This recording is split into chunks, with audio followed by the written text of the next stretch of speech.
टुरिज्मका कुरा गर्छौँ तर नेपालमा राम जन्मिएका नेपालमा हो, नेपालको भूमिमा पर्छ त्यो ठाउँ अहिले। श्री महागणाधिपतये नमः। ऐं महासरस्वत्यै नमः। श्री ललितांबिकादेव्यै नमः।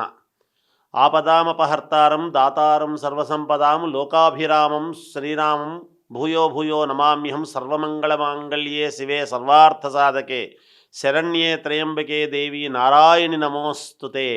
రామచంద్రమూర్తి యొక్క విధి విధానాలను మనం మాట్లాడుకోవాల్సినటువంటి అవసరము ఆవశ్యకత ఎందుకు వచ్చింది అంటే, ఈ మధ్య ఈ ప్రసార మాధ్యమాలలో అనేక రకాల వాళ్ళు, అనేక రకాల దేశాల వాళ్ళు, మా దేశస్థుడు ఇక్కడే పుట్టాడు, రామచంద్రమూర్తి ఆనవాలు ఉన్నాయి అని అనేక రకాలుగా ఎవరెవరో ఏదేదో చెబుతూ దానికేవో కొన్ని ప్రామాణికాలు ఉన్నాయని చూపించడం అనేటువంటిది జరుగుతూ ఉన్నది. అయితే ఇది మొట్టమొదటలోనే అంటే మొక్కై వంగనిది మానై వంగునా అనేటువంటిది మన పెద్దలు చెప్పారు. ఎందుకంటే ఒకరు ఏముందిలే ఒక విమర్శ కదా చేస్తే చేశారులే అని ఊరికే ఉంటే అది అలా అలా అలా ప్రాకి చాప కింద నీరులాగా పూర్తి ఇబ్బందులు వచ్చేటువంటి పరిస్థితులు ఎక్కడా రాకూడదు. కనుక అబద్ధాన్ని అబద్ధము అని తెలియజేయటానికి చాలామంది మహనీయులు, ప్రవచనకర్తలు, చదువుకున్నవారు, గ్రంథకర్తలు అనేక రకాలుగా ఖండిస్తూ వస్తూ ఉన్నారు. దాంట్లో భాగంగానే గురువుగారు మీరు చెప్పాలి అని మెగా9 ప్రేక్షకులకు అందరికీ తెలియజేయాలి అనేటువంటి భావనతో టీవీ వారు సంప్రదించడము, కనుక ఈ విధముగా మాట్లాడాల్సినటువంటి అవసరం ఏర్పడుతూ ఉన్నది. కాబట్టి ఇక్కడ ఏమిటి చెప్పాల్సింది అంటే, మనకు ప్రామాణికం ఏమిటి? అయోధ్యా నగరానికి ఉన్నటువంటి ప్రాధాన్యత అత్యున్నతమైనటువంటిది, పరమ పవిత్రమైనటువంటి ప్రదేశము అనేటువంటిది మనకు వాల్మీకి రామాయణములోనే చెబుతూ ఉన్నది. మనకు ప్రామాణికము వాల్మీకి ఎప్పుడూ కూడా. అందుకని రామాయణం అంటే వాల్మీకి రామాయణమే ప్రామాణికం. ఇంకా కొన్ని ఉండినా వాటిలో తీసుకోవాల్సినవి తీసుకున్నారు. కానీ ముఖ్యము మూలము ఏమిటి అంటే వాల్మీకి రామాయణము. ఎందుకు వాల్మీకి రామాయణము అంటే, వాల్మీకి మహర్షి రాముడు ఉన్నటువంటి కాలములో సీతామ్మవారిని, రాముల వారిని, వారి యొక్క మార్గము, వారు నడిచినటువంటి విధానము, ఇది చరిత్ర జరిగినటువంటిది ఆయన కళ్ళారా చూశారు. చూసి రాముల వారి యొక్క సంతతి అయినటువంటి లవకుశలను కూడా చూడడం జరిగినది. ఇంతకంటే ప్రామాణికం మనకు వేరే ఏమి కావాలి? కనుక అనేక రకాల వాళ్ళు ఇక్కడివాడు అక్కడివాడు అంటే యావత్ ప్రజలు ఎవ్వరూ కూడా నమ్మేటువంటి పరిస్థితులు ఏవీ లేవు. కనుక మామూలుగా రామచంద్రమూర్తి అంటే అయోధ్యా నగరానికి రాజు దశరథ మహారాజు కుమారులు అయినటువంటి రామ, లక్ష్మణ, భరత, శత్రుఘ్నులు ఎక్కడ పుట్టారు, ఎక్కడ జరిగినది అంతా కూడా స్పష్టముగా ఉన్నది.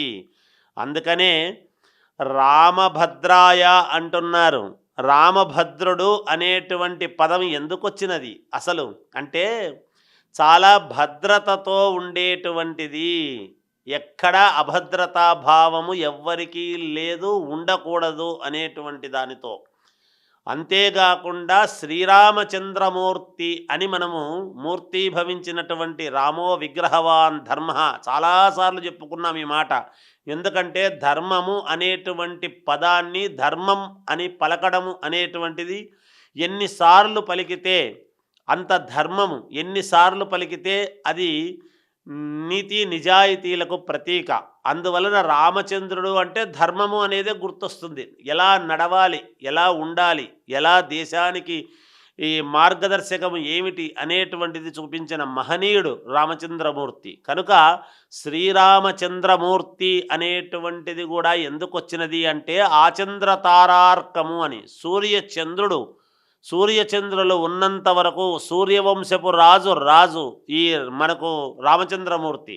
అలాగే రామచంద్రమూర్తి అని సూర్యచంద్రులు ఉన్నంత వరకు రాముడి యొక్క చరిత్ర, వాల్మీకి రామాయణము ఇది యథార్థముగా ఎప్పటికీ నిలిచి ఉంటుంది అనేటువంటిది తెలుస్తూనే ఉన్నది మనకు.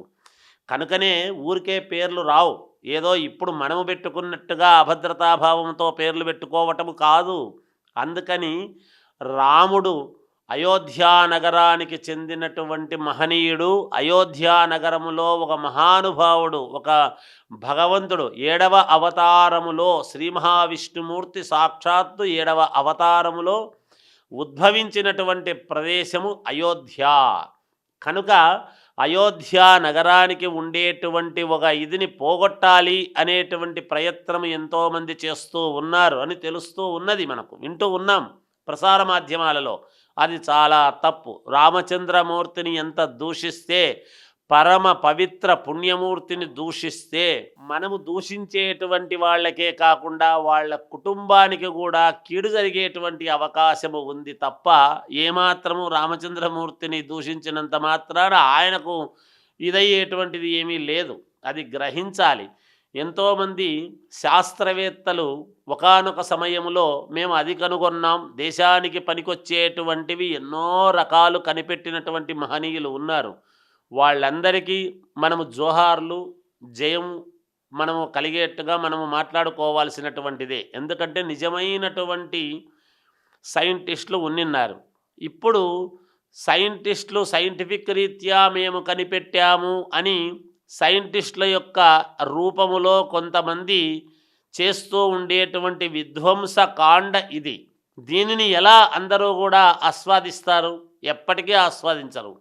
ఇవాళ ప్రామాణికాలు ఉన్నాయి ఇవి ఉన్నాయి అని ఏదో 3D పిక్చర్లు చూపిస్తే సరిపోదు, ఇది తెలిసిపోతుంది.